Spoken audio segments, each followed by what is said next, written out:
Hi guys, and welcome to another recipe, Chaffles for Life, episode 35, Salmon uh, Chaffles.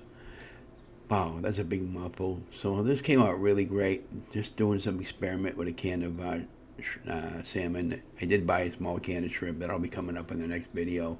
And over here, I was just cutting it up with the knife there. I wanted to see the texture of the chaffle and how this all came out.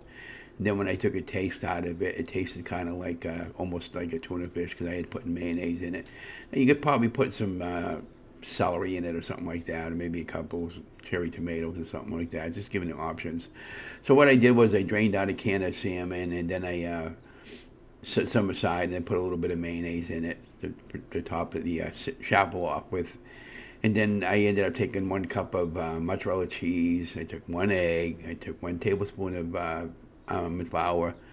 I took 1 tablespoon of mayonnaise. I took a little bit of all-base seasoning, and some simple seasonings. And I just put everything all into the little measuring cup. And then I mixed everything all up. And I then made 2 chaffles out of it. And then after I mixed the chaffle, and I ended up making a sandwich, and that's the brand that I use.